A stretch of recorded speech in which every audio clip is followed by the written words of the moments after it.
Hello guys, எல்லாரும் எப்படி இருக்கீங்க? இப்போ நம்ம எலெக்ஷன் தக் லைஃப் பார்ட் 3 பார்க்க போறோம். கட்சிகள் மாத்தி அடிச்சுக்கிட்டது, மாத்தி பேசினதுன்னு சொல்லி வீடியோ ஒரே ஃபன்னா இருக்குது. இந்த வீடியோ எடிட் பண்ணும்போது தான் ஒன்று நோட் பண்ணேன். இது எலெக்ஷனா இது கொலாடி சண்டையானே தெரியல. அப்படி மாத்தி அடிச்சுக்கிறாங்க. ஆனா பாக்குற நமக்கு ஜாலியா இருக்குது. எனக்குலாம் ஜாலியா தான் இருக்கு. இன்னொரு முக்கியமான விஷயம், இந்த வீடியோக்கு ஒரு லைக்கை போட்டுருங்க. ஏன்னா ஒருத்தர் திட்ட அதுக்கு இன்னொருத்தர் ரிப்ளை கொடுக்கன்னு சொல்லி 2 வீடியோ கண்டுபிடிச்சு போடுறதுக்கு பயங்கர எஃபர்ட் போட்டு இந்த வீடியோ ரெடி பண்ணியிருக்கோம். அதனால இந்த வீடியோக்கு ஒரு லைக்கை மட்டும் போட்டு வீடியோ பாருங்க. ஓகே, இப்போ நம்ம வீடியோக்குள்ள போலாமா? நான் உங்க ஜெடி, நீங்க பார்த்துட்டு இருக்கிறது தம்பி இருக்கியா? லாரி போயிடுச்சா? போவோமா? தப்பு பெருசா தவுளு பெருசாங்கிற மாதிரி நீ மோசமா இல்ல நான் ரொம்ப மோசமானு 2 பேரும் மாத்தி அடிச்சுக்கிறாங்க. அதுலயும் இவர் 10 தோல்வி பழனிசாமின்னு சொல்ல, அவர் 10 வருஷத்துக்கு முன்னாடி போய் நீங்க தோத்த ரெக்கார்ட் எடுத்துக்கலாய்க்க. ஆஹா, தேர்தல் பிரச்சாரம்னா இப்படி இருக்கணும். நீங்க எத்தனை முறை வந்தாலும், எத்தனை துரோகிகள், அடிமைகள், அரசிகள், கோமாளிகள், கொலைகள் துணைக்கு அழைச்சுக்கிட்டு வந்தாலும் உங்களால தமிழ்நாட்டை வீழ்த்த முடியாது. கருணாநிதி பிறகு ஸ்டாலின் பிறகு உதயநிதி வருவதற்கு எவ்வளவு முயற்சி பண்றாங்க, ஒருபோது நடக்காது. இந்த தேர்தலோட இறுதி தேர்தல் திராவிட முன்னேற்ற கழகத்துக்கு, திராவிட முன்னேற்ற கூட்டணிக்கு என்பதை கோமாளிகளை கூட மழை வந்திருக்கு. சொல்றது யாரு? நம்ம பழனிசாமி. 10 தோல்வி பழனிசாமி. வாழ்க்கை முழுக்க கால்களை மட்டுமே பார்த்துட்டு இருந்தா சூரியன் எப்படி தெரியும்? பழனிசாமி அவர்களே, வாழ்க்கை முழுவதும் காலையே பார்த்துட்டு இருந்தா சூரியன் எப்படி உங்களுக்கு கண்ணுக்கு தெரியும்? ஒரு முறை ஆச்சு தலை நிமிர்ந்து பாருங்க, அப்பதான் சூரியனுடைய இருப்பும் பவரும் உங்களுக்கு தெரியும். எப்பொழுது பார்த்தாலும் பழனிசாமி காலையை பார்க்கிறார். காலை பார்த்தா தாங்க சரியான பாதையில நடக்க முடியும். உங்களை போல கையை டைப் அடிக்கல. மாண்புமிகு பிரதமர் அவர்களே, கடந்த நாடாளுமன்ற தேர்தல் நினைவிருக்கா? உங்களுக்கு ஒரு தொகுதி கூட கிடைக்கவில்லை. உங்க பக்கத்துல ஒருத்தர் உட்கார்ந்து இருந்தாரு, அவர் என்ன வெறும் பழனிசாமின்னு நினைச்சிட்டீங்களா? சாதா பழனிசாமி அல்ல, தி கிரேட் 10 தோல்வி பழனிசாமி. 2019 இருந்து எல்லா தேர்தலையும் தோல்வியை தவிர எதுவும் காணாத மாவீரர். இப்படி ஒரு ஃபெயிலியர் கும்பல சேர்ந்து கொள்கையால இணைந்திருக்கக்கூடிய திமுக கூட்டணி வீழ்த்த போறாங்களாம். எடப்பாடி பழனிசாமி 10 தோல்வி கண்ட பழனிசாமி. ஸ்டாலின் அவர்களே, 2011 ஆண்டு சட்டமன்ற தேர்தல் உங்க தந்தையும் உயிரோடு இருந்தார், நீங்களும் இருந்தீர்கள். 2 பேரும் இருந்து கூட எதிர்கட்சி வரிசையிலே அமர முடியவில்லை. 2 பேரும் இருந்து கூட எதிர்கட்சி வரிசையிலே அமர முடியவில்லை. இதை எப்படி அம்மா மறக்க முடியும்? இதயம் குமுறுதே. இதுவரைக்கும் நீ என்ன அடிச்சது கொஞ்சம் கூட வலிக்கவே இல்ல. உன்னைய போலீஸ் வேலைக்கு தப்பா எடுத்திருக்காங்க. நல்ல டாக்டரா போய் பார்க்க பாரு, ரொம்ப வீக்கா இருக்க. 2 பேரும் ஏடிஎம்கே டிஎம்கேக்கு போட்டின்னு சொல்லி அடிச்சுக்குவாங்கன்னு பார்த்தா, அப்பாவும் உதயநிதியும் சேர்ந்து டிஎம்கேக்கும் சென்ட்ரலுக்கும் தான் போட்டி, தமிழ்நாடுக்கும் டெல்லிக்கும் தான் போட்டின்னு மாத்திட்டாங்க. எடப்பாடி பிஜேபி கூட சேர்ந்து கூட்டணி வச்சுட்டு தமிழ்நாட்டுக்கு எதிராகவே மாறிட்டாரு, மோடியோட அடிமையாவே மாறிட்டான்னு பேச ஆரம்பிச்சிட்டாங்க. பெரும்பாலும் தமிழ்நாட்டோட கிராம தெய்வங்கள் வடக்கு நோக்கி தான் உட்கார்ந்துருக்கு. ஏன்னா தமிழ்நாட்டுக்கு ஆபத்து எப்பவுமே வடக்கில் இருந்துதான் வரும். அப்படி எதிர்வரக்கூடிய என்டிஏ என்ற ஆபத்தை தடுத்து நிறுத்தக்கூடிய தேர்தல் தான் இது. 2000 கோடி ரூபாய் கல்வி நிதி வேணும்னா இந்திய படிச்சாகணும் என்று கட்டாயப்படுத்துறாங்க. 2000 கோடிக்காக தமிழர்களுடைய சுயமரியாதையை அடமானம் வைக்க நான் ஒன்னும் காலில் விழுந்து பதவி வாங்கின பழனிசாமி இல்ல. நாட்டுக்கு ஏத்த மூடி மாதிரி இன்னைக்கு மோடிக்கு ஏத்த ஒரு அடிமைதான் திரு எடப்பாடி பழனிசாமி அவர்கள். டிஎம்கேயோட சண்டையை பத்தி பேசுவாங்கன்னு பார்த்தா, சண்டையே டிஎம்கேக்கு பிஜேபிக்கு மாத்தி விட்டாங்க. எடப்பாடியும் சின்ன ஆள் இல்ல, மனுஷன் இதுக்கு எப்படி முட்டு கொடுக்க போறாருன்னு பார்த்தா பழைய ஹிஸ்டரி தோண்டி எடுத்து ஒரு ரிப்ளை கொடுத்தாரு பாருங்க, அதை நீங்களே பாருங்க. நாட்டுக்கு ஏத்த மூடி மாதிரி இன்னைக்கு மோடிக்கு ஏத்த ஒரு அடிமைதான் திரு எடப்பாடி பழனிசாமி அவர்கள். நல்லவர், குஜராத்தில் சிறப்பு ஆட்சி செஞ்சவர், திறமையானவர்னு யார் சொல்றா? திரு கருணாநிதி, திரு உதயநிதியினுடைய தாத்தா சொல்றாரு. பாருங்க, நரேந்திர மோடி மிகவும் நல்லவர். நரேந்திர மோடி அவர்கள் யார் சர்டிபிகேட் கொடுத்தது? திரு கருணாநிதியே கொடுத்துட்டாரு. அப்பளும் மகனும் வாய் மூடிட்டு கொண்டு குஜராத்தை சிறப்பாக மேம்படுத்தியுள்ளார்.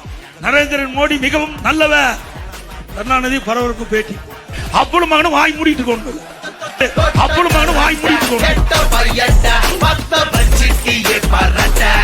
இப்பதான் நம்ம முக்கியமான சண்டையை பார்க்க போறோம். இது தமிழ்நாட்டுக்கு தேவையான சண்டையான்னு பார்த்தா 5 பைசாக்கு பிரயோஜனம் இல்லை. ஆனா பார்க்க நமக்கு நல்லா இருக்கு. அப்படி என்ன சண்டைன்னா, அப்பா தான் எடப்பாடி சசிகலா காலில் விழுந்துட்டாருன்னு சொல்லி கலாய்க்கிறாருன்னு பார்த்தா, மகன் ஊரூரா போய் போட்டோ எடுத்துட்டு வந்து கலாய்க்கிறாரு.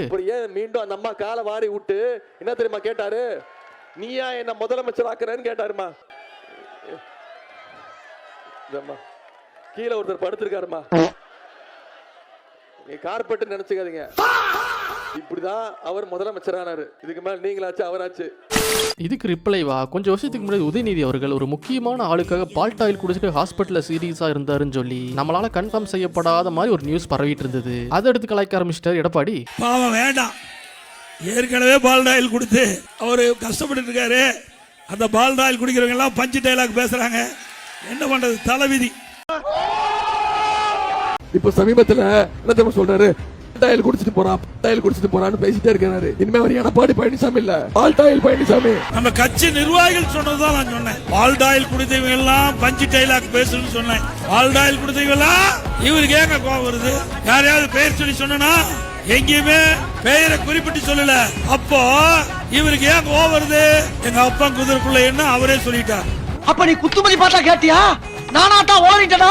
இதுக்கு பேர் தான் போட்டு வாங்குறது. அவரே உண்மையை ஒத்துக்கிட்டார். எடப்பாடி பழனிசாமி இனி பால்டாயில் பழனிசாமி, நீ என்ன பேர் வேணா வச்சுக்கியா, அதை பத்தி கவலை இல்ல. ஆனா இப்பொழுது ஒரு உண்மை தெரிஞ்சு போச்சு, பால்டாயில் குடிச்சவங்க யார் என்று இப்ப தெளிவாக்கப்பட்டு விட்டது.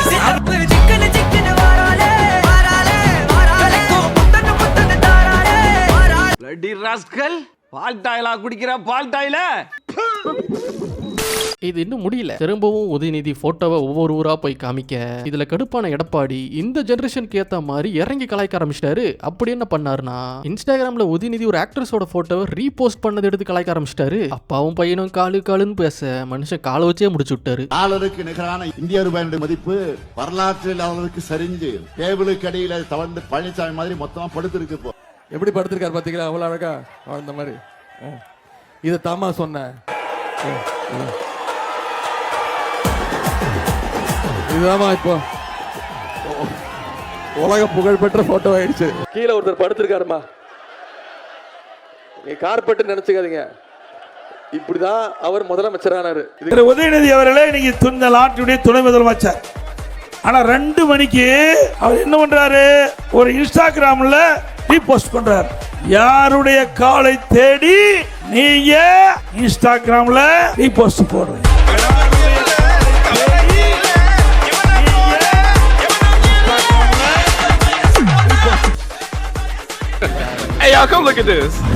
ஏற்கனவே நீங்க இப்படி காலை தேடி போய் தான் பால்டால் குடிச்சு தப்பிச்சிருக்கிறீங்க. மீண்டும் பால்டால் குடிச்சா உங்க பாடி தாங்காது தம்பி. இந்த வீடியோ பார்த்துட்டு உடனே நான் ஏடிஎம்கேன்னு சொல்லி கமெண்ட் பண்ண ஆரம்பிச்சிடாதீங்க. பார்ட் 4ல ஏடிஎம்கேக்கும் நிறைய சம்பவங்கள் இருக்கு. என்ன ஒரு விஷயம்னா, காலில் விழுகிறனால மட்டுமே ஒருத்தர்னால சிஎம் ஆக முடியும்னா தமிழ்நாட்டில் யார் வேணாலும் சிஎம் ஆகலாம். 2 பேரும் அவங்க ஆட்சியில் செஞ்சதை சொல்லி சண்டை போடுவாங்கன்னு பார்த்தா இந்த சம்பவத்தை வச்சு சண்டை போட்டிருக்காங்க. இது ஒரு நல்ல அரசியலே கிடையாது. 10 வருஷத்துக்கு முன்னாடி கலைஞர் பாலில் பழம் விழுகுன்னு சொல்லி 10 வருஷத்துக்கு அப்புறம் இப்போ விழுந்துருச்சு பாலில் பழம். தமிழகம் பூரா எதிர்பார்க்கிற ஒரே கேள்வி, தேமுதிகவுடனான கூட்டணி, திமுக கூட்டணி முடிவாகி விட்டதா? கேப்டன் இல்லாத இந்த நேரத்துல அமைஞ்சிருக்கிறது. கலைஞர் ஐயா பழம் நழுவி பால்ல விழுப்போகுதுன்னு சொன்னாரு. ஆனா 10 வருஷம் கழிஞ்சு தாமதமாக இன்றைக்கு இந்த கூட்டணி உறுதியாகி இருக்கிறது. இவங்க கூட்டணி முடிவு இப்படி இருக்கு. கேப்டன் இப்ப இருந்திருந்தா என்ன முடிவு எடுத்திருப்பாருன்னு தெரியல. எங்கள் திருமணத்தை நடத்தி வைச்சவரே கலைஞர் அவர்கள் தான். அந்த திருமணத்தை மண்டபத்தை இடித்ததே கலைஞர் அவர்கள் தான். அறிவாலயத்துக்குள்ள நான் போகும்போது எனக்கு கேப்டன் நினைப்பு தான் வந்துச்சு. செக்கில ஆட்டின சுத்தமான உருட்டு. கலைஞர் செஞ்சுட்டார், கலைஞர் சொல்லிட்டார். கலைஞர் என்ன பண்ணிட்டாரு? கலைஞர் என்ன பண்ணாரு? இந்த தமிழ்நாட்டை அடமானம் தான் வச்சு இப்ப கூட பேசினா இனம் இனங்கிறார். இனத்தை பூரா கொண்டு குமிச்சவர் தான் சிலவன்ல. இவர் இனத்தை பத்தி பேசுறாரு. தமிழ் பண்ணி அந்த மக்கள் இந்த 2 கட்சிகளும் திமுக காங்கிரசுக்கு சரியான பாடம் போட்டு தான் என்ற ஆசை.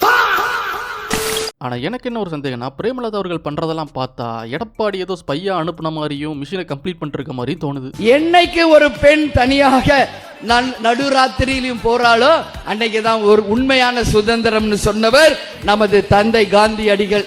இன்னைக்கு அது போல தமிழ்நாடு முழுக்க ஒரே ஒரு குற்றச்சாட்டு தான் அண்ணன் மேல இருக்கு.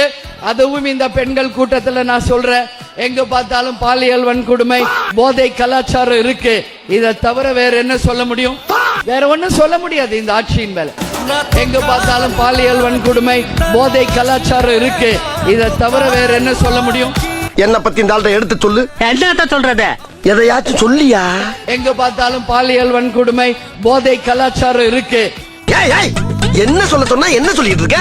மாப்பிள ரொம்ப நல்ல பையங்க, என்ன கொஞ்சம் கஞ்சா மட்டும் அடிப்பான். நீங்க வெறும் அந்நியார்ல ஹம்சா அலி அந்நியார், துறந்த மாதிரி பிரேம்லாந்தர்.